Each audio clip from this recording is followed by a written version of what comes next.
What's up everyone, Thralls here once again. I'm Necrotic Nick and I have an album review for you. So yet another one that came out is the newest one from Born of Osiris, Angel or Alien. This comes out on Sumerian Records. This is the band's sixth full length. They have two other EPs, formed in 2003 in Illinois. And this is actually one of the bands that introduced me to Sumerian Records way back when that was kind of just an upstart label. It was them and the Faceless. And I would say they're kind of a legacy band in a way, since Sumerian really isn't a big metal label anymore. They're kind of branching out in different directions. But they're still there and they're still putting out music. And actually I was kind of curious about this one because at one point I was really into this band. So I really wanted to get into this one. And first off, this is a long album. This is a 55-minute, 14-track album, and generally Born of Osiris' records are a little bit on the shorter side. Now, these are shorter songs. There isn't a song on here over 5 minutes, but there's a lot to go over as far as their sound. Now, as a whole, their sound has not changed very much. They've always been described as progressive metalcore, deathcore, gent. It's kind of like a hodgepodge of all of those things. And that sound is still very much there. The thing that has always made them stand apart from a lot of bands that are just breakdown heavy is the fact that they do dual vocals and keyboards in there. And that is ever present. The first two tracks, Poster Child and White Nile, are definitely straightforward Born of Osiris songs. They stick to that rapid fire syncopated groove, big chuggy riffs, layered keyboards, which are kind of all over the place stylistically. Sometimes they are there to enhance the mood, sort of in the background. Most of the time they are very out front, and sometimes they almost sound like the score to the opening of an anime. They're very loud and bombastic for the most part, which is cool. Sometimes I would have liked a little bit less of those, but they do add something to the music. The other thing that I think really stands out with the band is the very melodic lead work. Lee's lead work on here is very good. It's very nuanced. There's lots of feel behind it. Riff-wise, he kind of has this box in terms of what he likes to do, but there are some moments here where they kind of step outside of it. A good chunk of this, again, is very much the Born of Osiris sound, that sort of 4/4 time groove, syncopated chugs. I already said that, but that is a good chunk of it. But when you get outside of it, namely towards the end of the album, they start bringing in a lot of other elements, namely like tech death and almost like full-on deathcore. You Are the Narrative and In for the Kill are two of the heaviest tracks on here, and they pack a serious punch. You have enough blast beats in there, straight up sort of thrashy sections, big death metal chugs. There's stuff that I would say is more akin to Decapitated than, say, Meshuggah, which, believe me, Meshuggah is all over this. But that is kind of the stuff that is outside of what they usually do. You don't hear that on every track. What you do hear on every track is pretty much the stuff that is, again, token of Born of Osiris' sound. You Are the Narrative doesn't necessarily start out as death metal. It has death metal sections. It kind of brings back that old gent feeling that in Crossface pretty much just asked me if I even gent bro, and I didn't know how to answer it, but it gented for me. And, you know, it's a fun track. It's kind of dated. The thing is with the whole gent thing, I don't think it's old enough to be nostalgic, so I'm not really like yearning for those days outside of like, you know, a new Meshuggah release, which is on the horizon. But it is well executed, and I gotta say, I really like the production on this. It isn't so polished and compressed to the point where it feels like it's not even done by people. This actually sounds organic. The drums sound really good on here. The bass is very prominent in the mix. It's not completely mixed out. The guitars are nice, punchy and heavy. Vocals cut through. I think the keys can be a little loud sometimes. I would like to hear them in the back.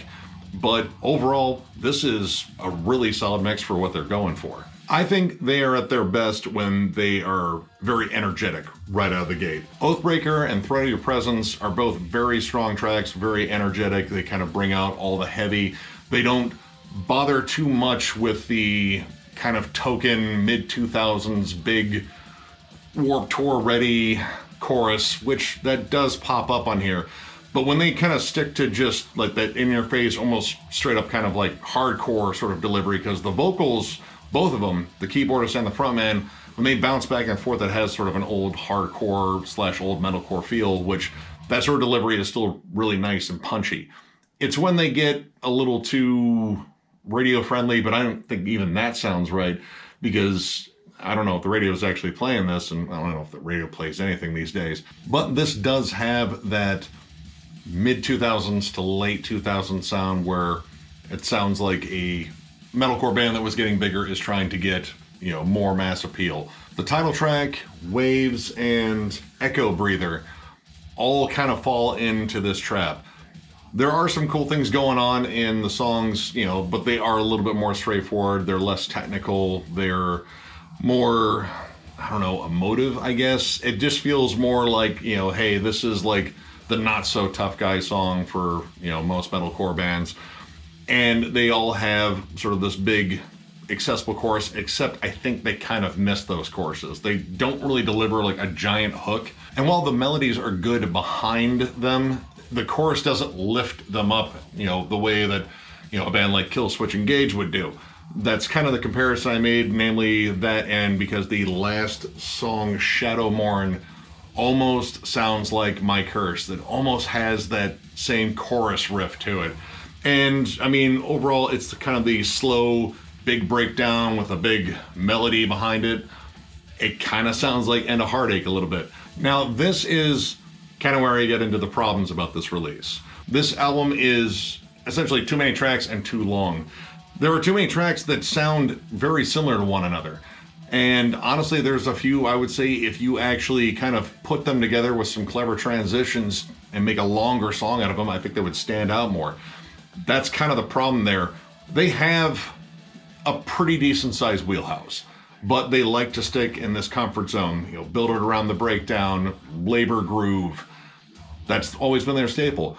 But unfortunately, you can have too much of a good thing, and this is paced in such a way where some songs will really run into one another, and you're left with a fair amount of filler tracks, unfortunately.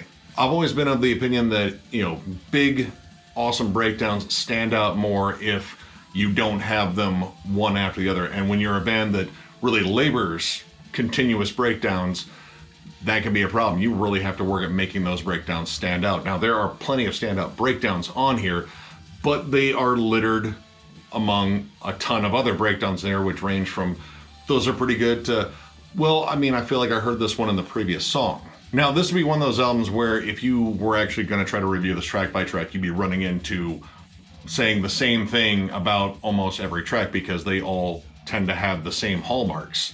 Granted, you get different levels of it from track to track, but not enough to really say much different about them. They kind of, pair up together, or, it's just kind of a bullet train of breakdowns. Now, I think they have gotten better, and that is definitely something that is across the board here. The musicianship, I think, is improving. It's just that they have a sound that they stick to a lot. And while they have gotten better, they've gotten better at doing the same thing. Now, if you love Born of Osiris' sound, you're going to dig this. It is packed full of everything you love about Born of Osiris, plus some interesting other elements in there too. But if you've never been a fan of Born of Osiris' style, this might be difficult to get into because it's still very similar to what they've done before, though, again, better. I think the lead work is definitely more standout on here. The drum work, of course, is unbelievable. The level of syncopation they do is incredible. But again, it gets very samey. So overall, I'm going to give this 3 stars. I still really enjoyed this for the most part. I just think it's too long. Like, there are, I think, 8 tracks, maybe 9 tracks that I thought were solid, definite keepers. And then the rest, maybe, I don't know, B-sides or something for an EP. They just loaded this thing with too many tracks, and it's just a little bit bloated. I think, again, they are solid musicians and they are improving, and this is definitely better than maybe the last couple that I listened to. But again, I think it's just too much of what they do. There's not enough variance in this to really, justify such a long album. But I mean, if you're a fan of breakdown heavy stuff, genty riffs, lots of interesting keyboards, and pretty much everything that Born of Osiris does You will enjoy this, and I strongly recommend getting it. I actually did go out and get this one. This is probably the first thing I've bought on Sumerian Records in a while. But yeah, Born of Osiris is still good, and I recommend you still check them out. So, if you enjoyed this video, give it a thumbs up. And if you are new to the channel, subscribe, because we do stuff like this all the time. We are also on Patreon, so if you'd like to help us out there will be a link below for that. And we have t-shirts now. If you are interested, get a hold of us at thrallsofmetal@gmail.com. Send us a message there. Let us know it's about shirts. Put it right in the subject matter, probably caps locks because we're blind. And we will get back to you, get your size, and get you a shirt. So with that, I thank you all for watching, and we will catch you later.